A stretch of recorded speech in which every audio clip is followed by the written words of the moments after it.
My sister hurled a wine glass and had a screaming meltdown at Thanksgiving because I didn't tell her about my pregnancy before announcing it to the whole family. So, I revealed her biggest secret. Sometimes the worst moments in life, they somehow end up being the ones that change everything for the better.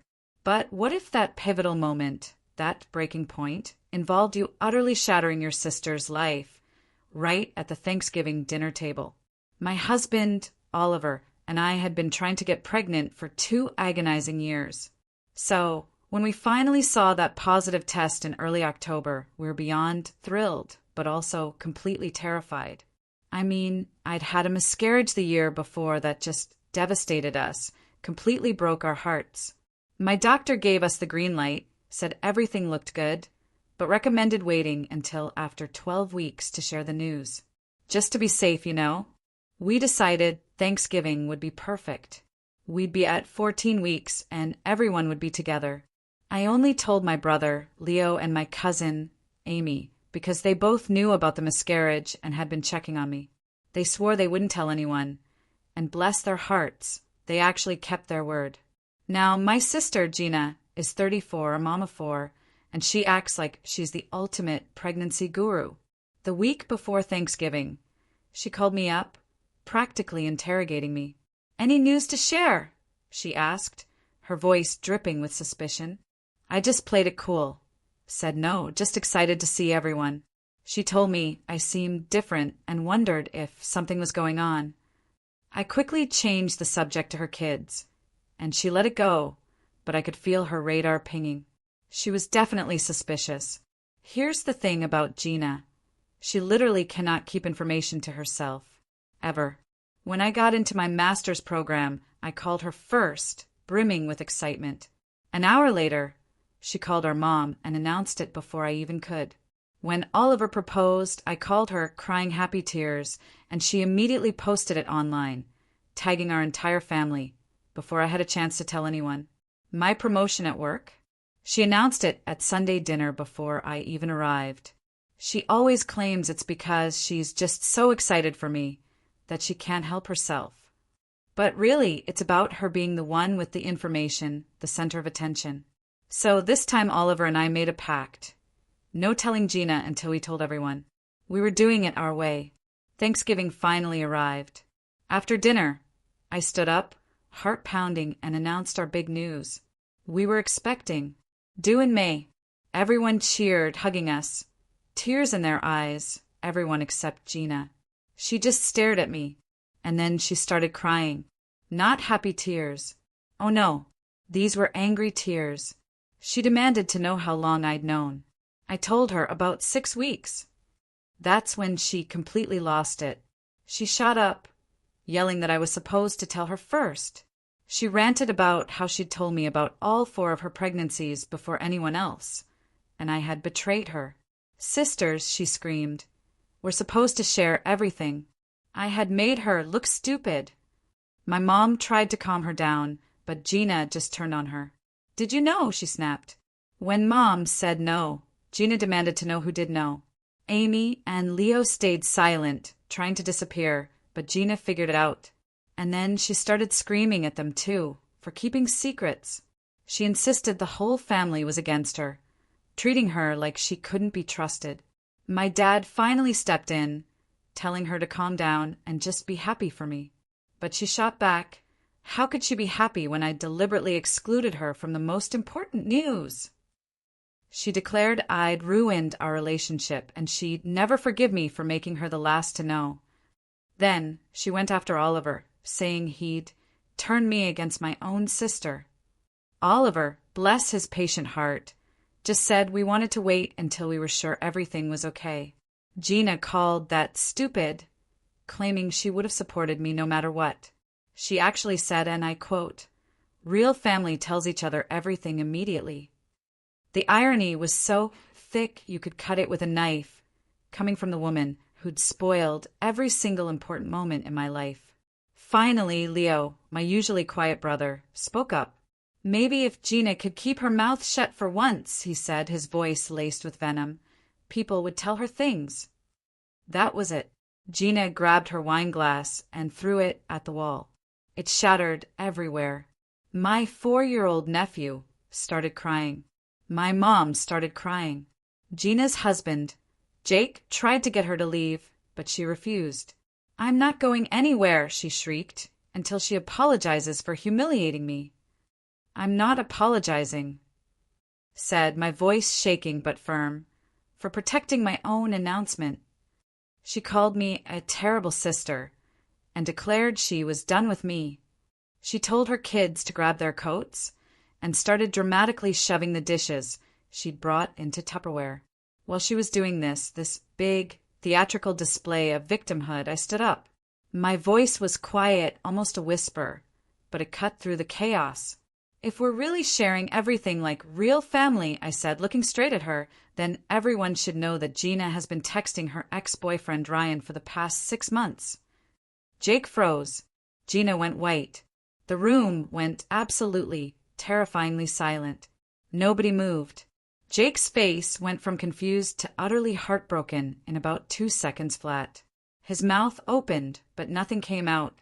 Gina's face was paper white, her hands trembling. She tried to speak, but all that came out was this weird, choked sound. Jake grabbed his coat and walked straight for the door. Gina finally found her voice, sputtering that it wasn't what I thought, that I didn't understand. But Jake was already out. We heard her yelling his name in the driveway. Her 4 kids just sat there at the table, scared and confused. The youngest, the 4-year-old who'd been crying earlier, started wailing again. My mom rushed over, pulling him onto her lap, shushing him. The other 3 just stared at their plates. My dad sat frozen, looking like he'd been hit by a brick. Amy silently started picking up the bigger pieces of broken glass. Leo looked at me, wide-eyed, but didn't say a word. Oliver squeezed my hand hard under the table. Outside, Gina was still screaming at Jake, begging him to wait, to let her explain. Then we heard a car door slam, an engine ignite. Gina's voice grew louder, more desperate, but the car drove away. The sound faded down the street, and then quiet, just the sound of kids crying. Gina stumbled back inside about 20 minutes later. Her mascara was streaking down her face, eyes red and puffy. She stood in the doorway, breathing hard, like she'd been running a marathon. She looked around at all of us, then blurted out that Jake had driven off and wouldn't answer her calls. She pulled out her phone, right there in front of everyone, and tried calling him again. We all heard it go straight to voicemail. She tried texting, her hands shaking so badly she kept having to retype. Then she looked up, her eyes locking onto mine with an expression of pure, unadulterated hate. She screamed that I had destroyed her marriage and ruined her children's lives just to get revenge over a stupid pregnancy announcement. She called me evil and cruel and swore she'd never forgive me. My mom tried to intervene, but Gina just kept screaming, convinced I'd planned this whole thing, waiting for the perfect moment to humiliate her. Oliver stood up, telling her it wasn't true, that she had started all of this by attacking me. Gina told him to shut up, saying he had turned me against my own family. All the kids were crying now, even the older ones. My 12-year-old nephew had his head buried in his arms on the table. My dad finally spoke. His voice was quiet but firm. He told Gina she needed to take responsibility for her own choices instead of blaming me for exposing them. He said she made the decision to text Ryan, and she made the decision to lie to Jake. Gina turned on him, yelling that he didn't understand, that nobody understood how hard her life was. She started crying even harder, sinking into a dining room chair, burying her face in her hands, her whole body shaking. My mom went over and put a hand on her shoulder. Gina looked up tear-streaked and confessed she'd been so unhappy for years, but didn't know how to fix it. She said being a mom to 4 kids was exhausting, Jake worked all the time, and she felt invisible in her own life. Texting Ryan, she explained, made her feel like herself again, like the person she used to be before marriage, and kids consumed everything. She swore she never meant for it to go this far, that nothing physical ever happened, but she knew it was wrong. She kept saying, "I'm sorry," over and over, but she was looking at my mom, not at me. My mom suggested Gina take the kids home, saying we all needed space to process. Gina nodded, gathering coats and shoes, still shoving containers into bags with trembling hands. None of her kids would look at her. My 12-year-old nephew led his little brother toward the door. Gina didn't even glance at me as she herded her kids out to her van and drove away. After they left, Amy got a broom and swept up the glass. Leo and I silently cleared the table. My mom cried quietly at the kitchen sink. My dad just sat, staring into nothingness. Oliver helped me with the dishes. The whole house felt heavy-sad. Nothing like Thanksgiving was supposed to be. Oliver and I left about an hour later. The drive home was silent at first. Then, halfway there, I just started crying. I couldn't stop.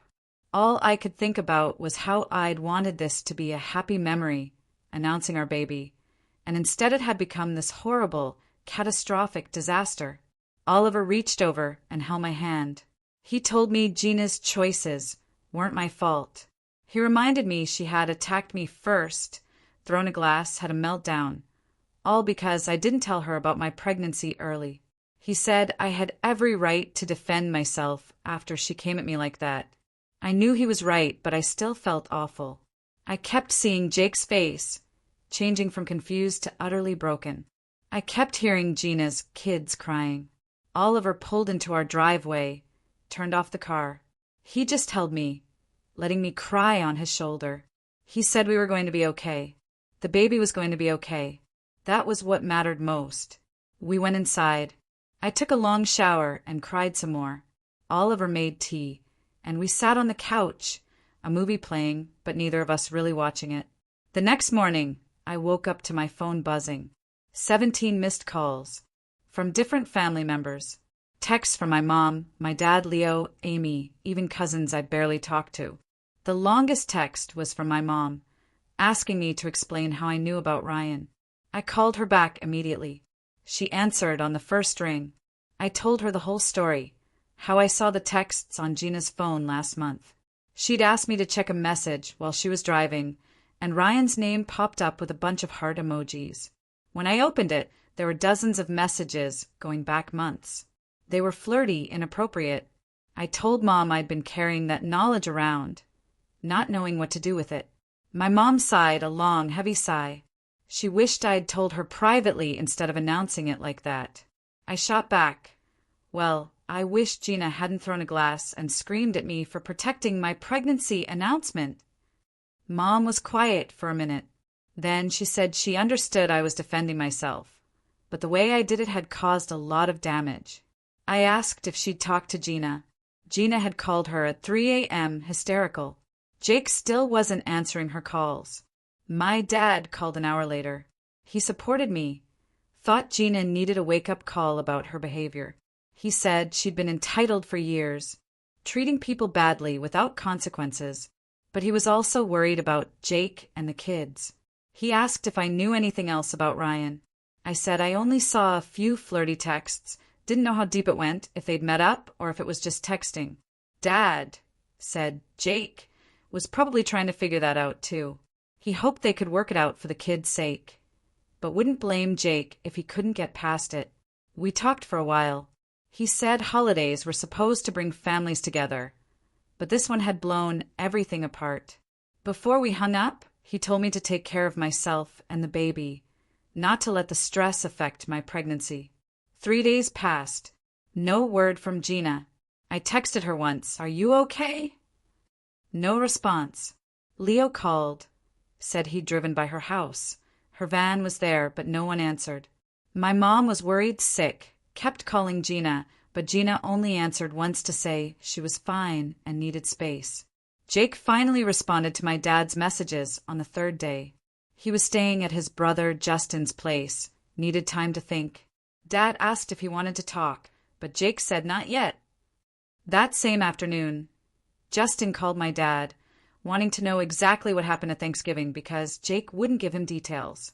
Dad explained everything, My announcement, Gina's meltdown, the wine glass, my reveal about Ryan. Justin was quiet for a long time. Then he said Jake had shown up Thursday night looking destroyed and had barely spoken since. Just sat on his couch staring at the TV. Justin asked if we knew how serious the Ryan situation was. Dad said none of us knew for sure, but Gina had admitted to texting him for months. Justin's chilling words, "This is going to get ugly. Hope everyone's ready for it." I basically spent the next few days hiding in our apartment. Oliver had to go back to work, so I was alone with my thoughts and my phone, which kept lighting up. Most messages I ignored. Leo showed up Tuesday evening with Chinese takeout, letting himself in with our spare key. He set the bags on the counter, pulled out plates without asking if I was hungry. I appreciated that he didn't make a big deal out of it. He just started dishing out fried rice like it was any normal Tuesday. We ate at the kitchen table, and he told me Gina had been all over Facebook posting weird status updates. He showed me his phone. One said something about blood doesn't always mean loyalty. Another was about how some people will stab you in the back when you least expect it. The comments were full of relatives asking what was wrong. Leo scrolled further, showing me one where our aunt had asked if it was about Thanksgiving. Gina had replied with a crying emoji, saying some people in the family had shown their true colors. I felt sick. She was painting herself as the victim when she was the one who threw a glass and screamed at me. Leo put his phone away, told me not to let it get to me. Anyone with half a brain can see through Gina's drama, he said. But I knew that wasn't true. Not everyone was there to see what actually happened. Wednesday afternoon, Amy texted. Her mom had called her that morning, asking about Thanksgiving. Apparently, someone had told Amy's mom a completely twisted version of events, that I had announced Gina's private business just to embarrass her because I was mad she didn't know about my pregnancy first. Amy said her mom actually asked if it was true. Amy told her the real story, but wasn't sure her mom completely believed her. I texted back, asking who told her mom that version. Amy didn't know, but figured it was someone from Gina's side. I was so angry I wanted to throw my phone. Gina was out there spinning the whole thing, making me look like some horrible person who went after her on purpose. She wasn't telling anyone about her meltdown, the wine glass, or her demands for my apology. I texted Amy back. I can't believe Gina is doing this. Amy sent a string of messages, saying half the extended family probably thought I was the bad guy now. She said Gina had always been good at playing victim and making people feel sorry for her. I knew it was true, but it didn't make it any less frustrating. Thursday morning, my mom called. I almost didn't answer, but I knew she'd just keep calling. She asked how I was feeling, if the baby was okay. I told her everything was fine physically. Then she got quiet. She wanted to have a family meeting on Sunday. Everyone needed to sit down and talk through what happened, calmly like adults. She specifically said Gina and Jake were invited if they would come. My stomach dropped. The last thing I wanted was more family drama. I told her I didn't think that was a good idea. I didn't need the stress. She understood, but said we couldn't just let this fester and tear the family apart. I said Gina was the one tearing things apart by lying about what happened. My mom sighed. That's exactly why we need to talk face to face. After I hung up, I told Oliver. He was loading the dishwasher, stopped and looked at me. Maybe we should go, he said. Tell everyone our side of the story.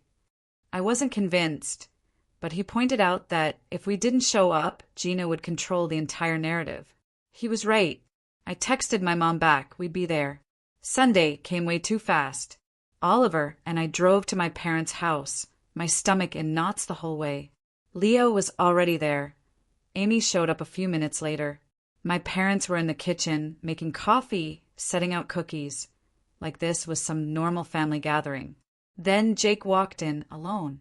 He looked terrible. Red eyes, dark circles, like he hadn't slept in days. My mom asked where Gina was. Jake pulled out his phone, showed us a text from her. She refused to be in the same room as me, had nothing to say to any of us. My dad shook his head, muttering under his breath. We all sat awkwardly in the living room. No one knew how to start. Finally, Jake spoke. He said he'd confronted Gina about Ryan the night of Thanksgiving. She'd admitted everything. His voice cracked as he said they'd been texting every single day for 6 months. She'd also confessed to meeting up with Ryan for coffee twice. Once in September, once in early November. My mom gasped, hand over her mouth. Jake kept talking. Gina swore nothing physical happened. No kissing, no touching, just talking. But Jake said it didn't matter. She'd been having an emotional affair, lying to him for half a year. Leo asked if Jake believed her about nothing physical happening. I don't know what to believe anymore, Jake said. He'd checked her phone records. The texts went back even further than 6 months, more like 8 or 9. He'd also found deleted emails between them, still in her trash folder. Jake said reading them made him sick. Gina had been complaining about him to Ryan, telling Ryan she missed the way things used to be between them. My dad asked what Jake was going to do. Jake said he was thinking about separation. He couldn't stay in the house right now. Every time he looked at Gina, he felt angry and betrayed. He was staying at his brother's, only going home when Gina took the kids out so he could grab clothes. Then Jake looked right at me.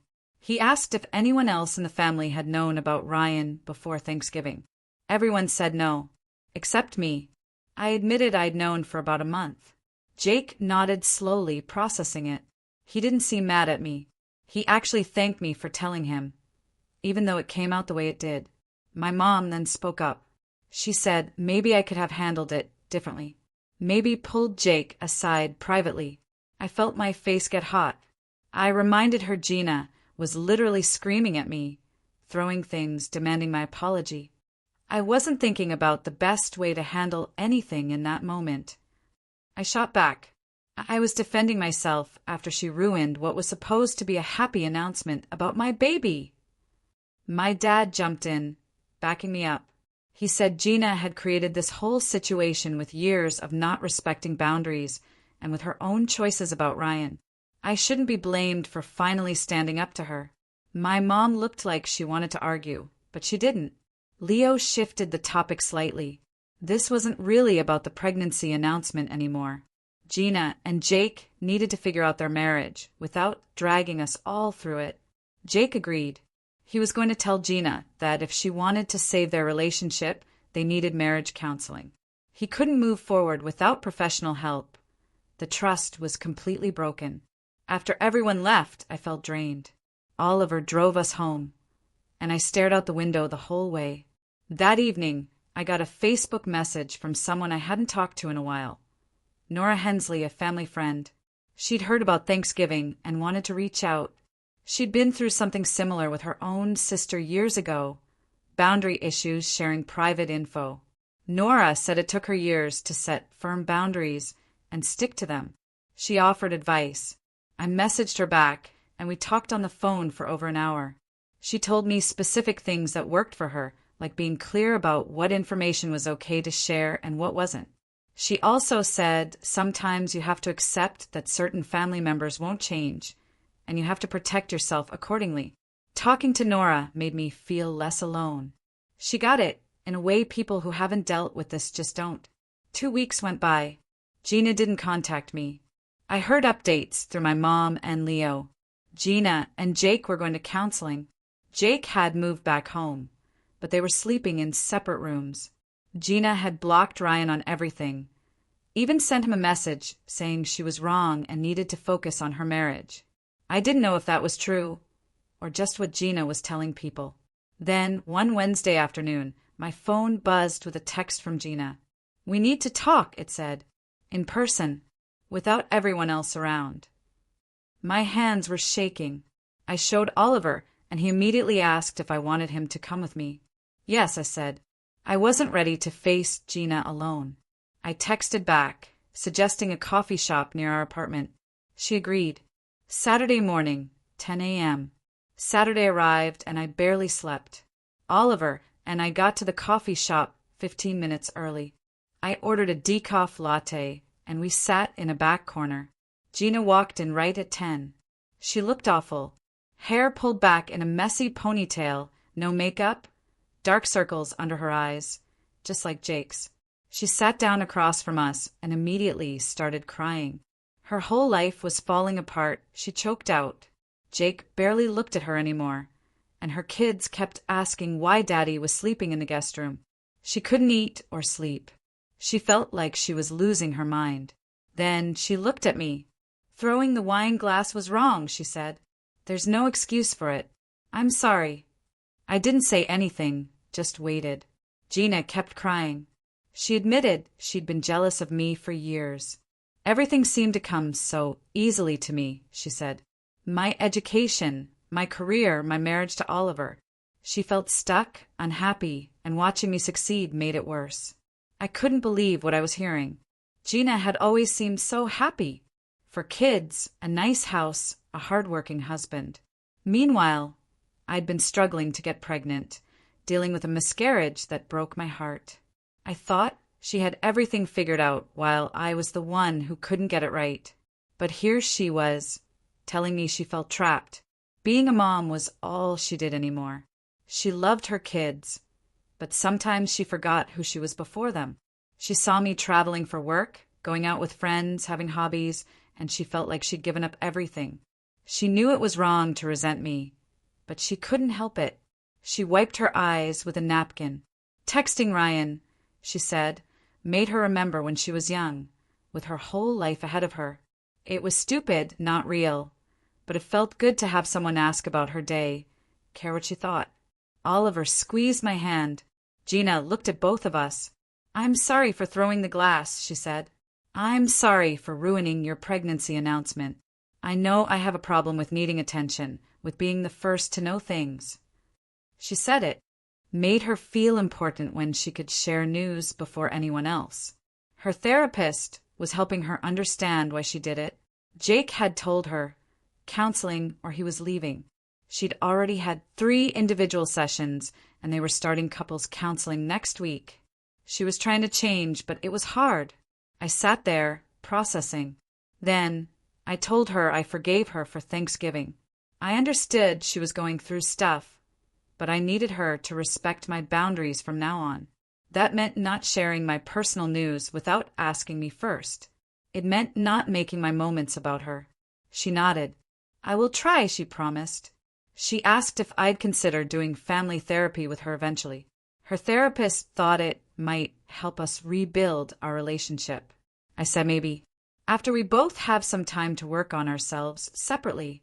She seemed okay with that answer. We talked a little more about nothing important. Then Oliver and I got up to leave. Gina hugged me. It felt different from usual, less performative, more genuine. In the car, Oliver asked how I felt. "Cautiously hopeful," I said, but still hurt.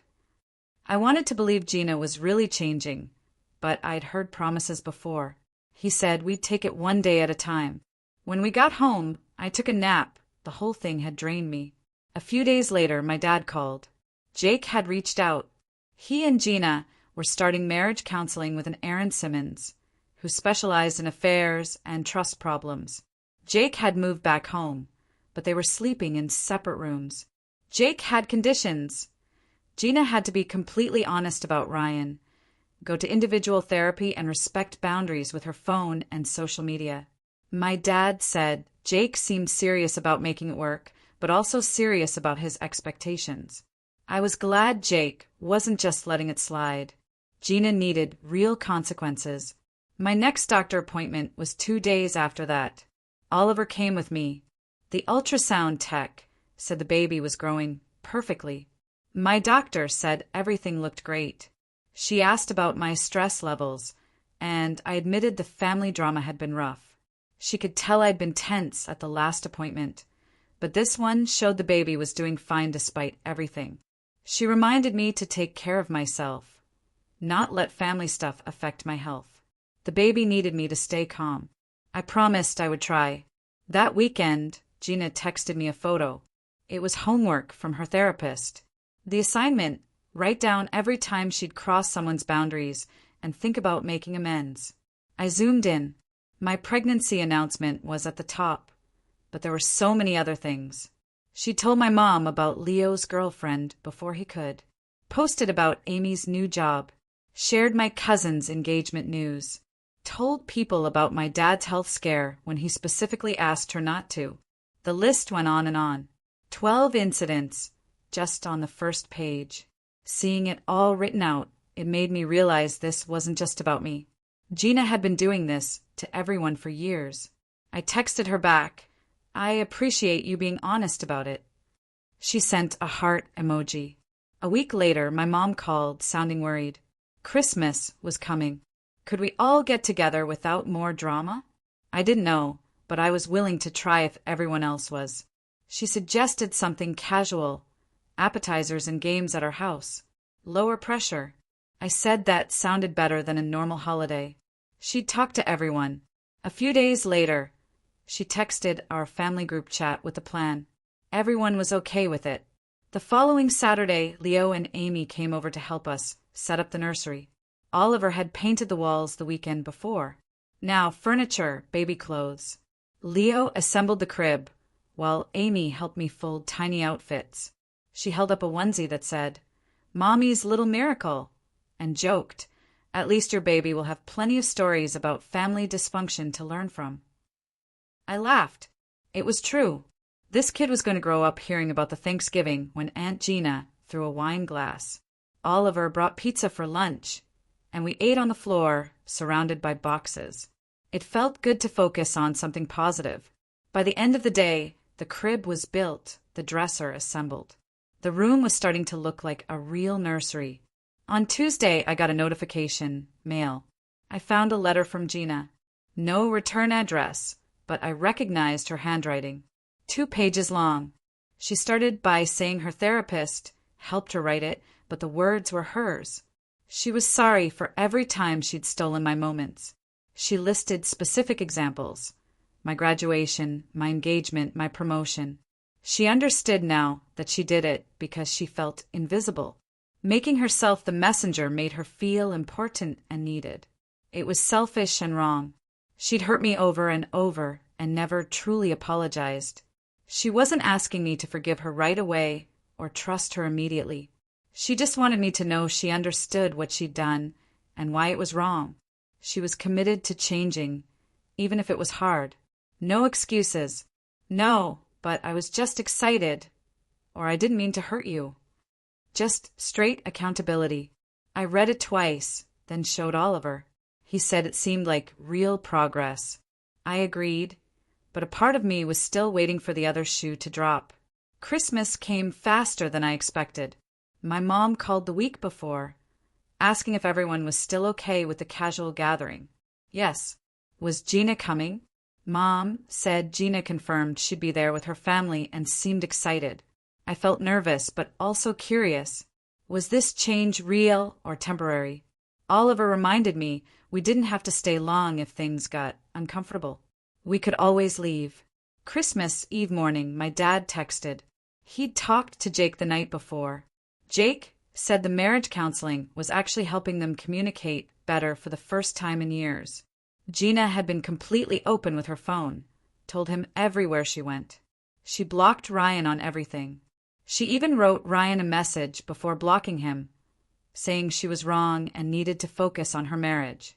Dad, said Jake, seemed cautiously hopeful. I texted back, "Do you think she'll keep it up?" Dad said only time would tell, but he'd never seen her take responsibility like this before. We arrived at my parents' house around noon. Leo was already helping with appetizers. Amy showed up with a cheese board. The house felt relaxed, not tense like Thanksgiving. My mom had board games out, card games. This wasn't about a fancy meal. Gina arrived with Jake and the kids around one. She spotted me across the room, gave a small wave. Not the dramatic hug she usually forced on people. Just a simple wave. She set her stuff down, came over to Oliver and me. She asked how I was feeling, if the pregnancy was going well. I said everything was good, baby was healthy. She smiled, said she was really happy for us. Then she walked away to help my mom in the kitchen, instead of dominating the conversation. I looked at Oliver. He raised his eyebrows. This was different. Throughout the afternoon, Gina kept surprising me. When Leo told a story, she listened instead of interrupting. When Amy mentioned getting a dog, Gina asked questions instead of giving unsolicited advice. When my dad asked about my pregnancy symptoms, Gina let me answer without jumping in with her for pregnancies of expertise. She was present, but not overwhelming. She participated without taking over. We played cards. Gina laughed, seemed genuinely relaxed. Her kids played, and she wasn't constantly hovering, making everything about being a perfect mom. Jake looked more at ease than I'd seen him in months. He even smiled when Gina made a joke. Before dinner, Gina pulled a wrapped box from her bag, handed it to me. "For the baby," she said. "Hope you like it." I opened it. A handmade baby blanket, little stars and moons sewn into the fabric. It was beautiful. Clearly took time. I thanked her. She just said she'd been working on it in her free time. No big announcement, no trying to get attention. She just gave it to me, quietly, genuinely happy when I said it was perfect. After dinner, my mom pulled me into the kitchen. She hugged me. "Thank you for giving Gina another chance," she whispered. She could see real changes in her daughter, and it meant everything to have both her girls getting along again. I told Mom I was still being careful, but I had to admit Gina seemed different today. Mom said she'd been praying for this, and watching Gina work on herself gave her hope. I said I was hopeful too, but I needed to see if Gina could keep this up long term. Mom understood. We went back to the living room, spent the rest of the evening playing games and talking. Gina left around 8, saying her kids needed to get home. She hugged everyone, including me. It was a normal hug, not too long or tight. "Text me if you need anything," she said, then left. After they were gone, Leo asked what I thought. I didn't know, I said. It was so different from how she usually acted. He said maybe Thanksgiving shocked her into changing. Amy agreed, impressed Gina didn't make a single thing about herself all day. Oliver said it was progress, but we should stay cautious. I agreed. One good day didn't erase years of boundary stomping, but it was a start. The first week of January, my phone rang with an unrecognized number. I almost didn't answer, but something made me pick up. It was Gina. She was calling from her therapist's office. Aaron, her therapist, wanted to know if I'd be willing to come to one of their sessions. He thought it would help us talk through our relationship issues with a professional guiding the conversation. My stomach dropped. Therapy with Gina sounded terrible. But then I thought about my baby and how I wanted them to have a relationship with their aunt and cousins. I asked Gina if she actually wanted this, or if Aaron was making her. She said she wanted to try, because she missed having me as her sister. I needed to think about it, talk to Oliver. She said that was fine. I hung up and immediately called Oliver at work. He said it was my decision, but thought it might be good to have a neutral person there to keep the conversation productive. Amy said the same thing. Leo supported whatever I decided. I thought about it for 2 days. Then I texted Gina. I'd come to one session. She sent back a thank you. Aaron's office would call to schedule. 3 days later, I walked into a small office building, found the right suite. Gina was already in the waiting room, looking nervous. She gave a weak smile. I sat across from her. Neither of us said anything. A door opened. A man in his 40s, glasses, came out. Aaron. He shook my hand, led us into his office. We sat on opposite ends of a couch. Aaron sat facing us. He thanked me for coming. The goal today, he said, was just to open up communication, make sure we both felt heard. He asked me to start, explaining how Gina's behavior over the years had affected me. I took a breath. It made me feel like I couldn't trust her with anything important in my life, I said. Every time something good happened to me, she had to be the one to tell everyone first. It made my accomplishments feel like they belonged to her, not me. The pregnancy announcement was the final straw. I'd already lost one baby. I needed to protect this one. Aaron nodded. He asked Gina if she understood what I was saying.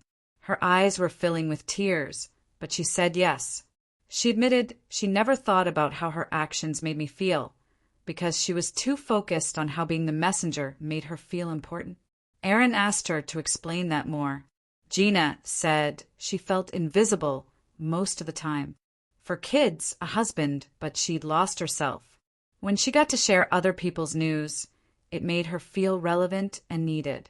It was selfish and wrong, she understood that now. I felt myself getting emotional, hearing her admit this out loud. Erin asked how it felt to hear Gina's explanation. It helped me understand why she did it, I said, but it doesn't erase the hurt.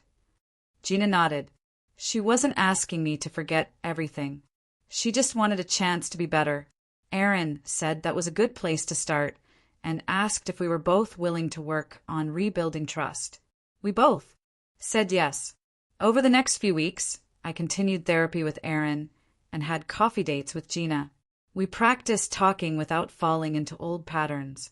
She was really trying to listen, not just waiting for her turn to talk. Oliver said he could see the difference. My belly was getting bigger, and I felt the baby moving more and more. Gina texted me one morning, "Can I stop by this afternoon?" I said yes. She showed up at 2 p.m. with a bunch of containers.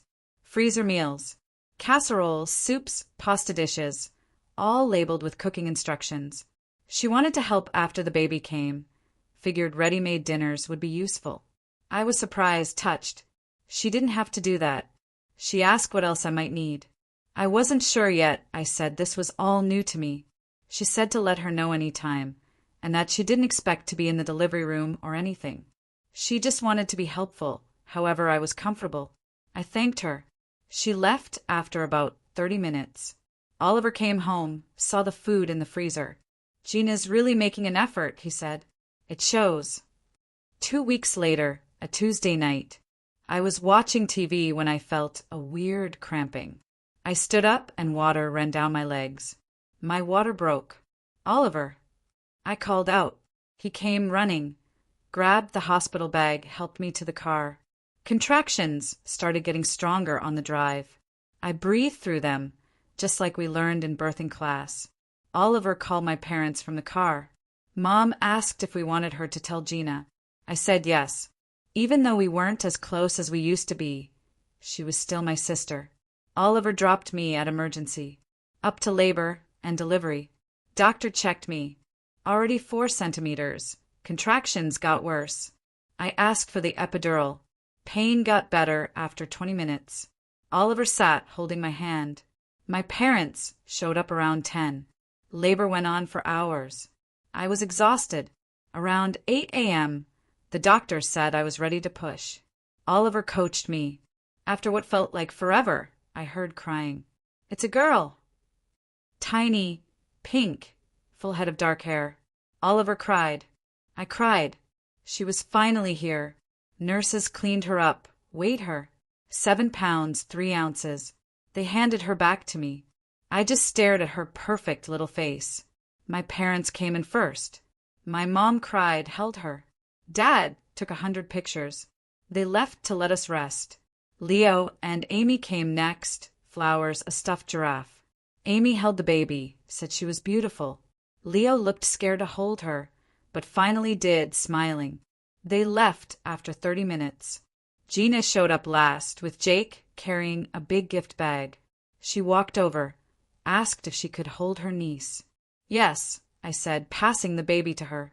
Gina's face just melted. Tears ran down her cheeks. "She's so beautiful," she whispered. "You're going to be an amazing mom." She stayed 20 minutes, handed the baby back, said we should rest. They left. I felt good about how she handled it. She respected the boundaries without me having to remind her. The first few weeks at home were harder than I expected. The baby cried constantly. I barely slept. Oliver helped, but he had to go back to work. Gina texted every few days, asking how things were. She offered specific things. Groceries, watching the baby so I could nap. She didn't just show up. She waited for me to say yes. One afternoon, I was so tired I couldn't think. I texted her, "Can you come hold the baby for an hour?" She was there in 15 minutes. I went upstairs and slept. When I woke up, She'd also done my dishes and folded the laundry. I thanked her. "That's what sisters do," she said. It felt different from before. She was helping because I asked, not for credit. At the 2-month checkup, the pediatrician said the baby was healthy, gaining weight perfectly. I was doing a great job as a first-time mom. Oliver and I were starting to figure out a routine, knowing her cries when she needed to eat or sleep. Having family help made everything easier. My mom came once a week. Leo brought dinner sometimes. Gina checked in regularly, never pushed to come over if I was busy. The whole family was being respectful and supportive in ways they hadn't been before. Gina and I met for coffee when the baby was 10 weeks old. She told me therapy was helping her understand herself better. She realized her whole identity got wrapped up in being a wife and mom, and she forgot who she was. She started art classes on Saturday mornings, joined a book club. She was finding things that made her happy outside of her family. She seemed lighter, less desperate for attention. I was proud of her for doing the work. My dad mentioned to Oliver one night that Jake told him their marriage was better than it had been in years. They were talking honestly for the first time. The crisis with Ryan had forced them to deal with problems they'd been ignoring. Jake was grateful they got the chance to rebuild. Gina was completely open with her phone and schedule, putting in effort to make Jake feel secure. It was working. On the baby's 3-month birthday, we had everyone over. Pizza and salad. My parents, Leo and Amy, Gina's whole family. Kids played in the backyard. Adults talked. Gina helped set the table, kept the kids from getting too wild. She complimented Amy's new haircut, asked Leo about his job. She wasn't making everything about herself. She seemed genuinely interested. She held the baby, played with her, but handed her back when she fussed instead of insisting she could calm her down. Everyone got along, no tension, no drama. It felt peaceful in a way our family gatherings never had. That night, after everyone left, I rocked the baby in the nursery. She was almost asleep. I thought about Thanksgiving, how terrible it was. The screaming, the broken glass, the hurt. But it had led to real changes. Gina got help, fixed her marriage. We learned to communicate better. Everyone started respecting boundaries. Our family was healthier now than it had been in years. I was happy my daughter would grow up knowing her aunt as the person she was becoming, someone who was working on herself, trying to be better, not the person who needed to be the center of attention all the time. I was grateful we all found our way here, even though it was messy and painful getting to this point. The baby fell asleep. I put her in the crib. I stood there, watching her breathe, before going downstairs to Oliver. What a journey, right? It was messy, it was painful, and I made a choice that had huge consequences for everyone involved. But looking back, I don't know if we would have gotten here without it. Have you ever been in a situation where you had to make a really difficult, potentially destructive choice because it felt like the only way to protect yourself or your boundaries? Tell me what you think. I really want to know.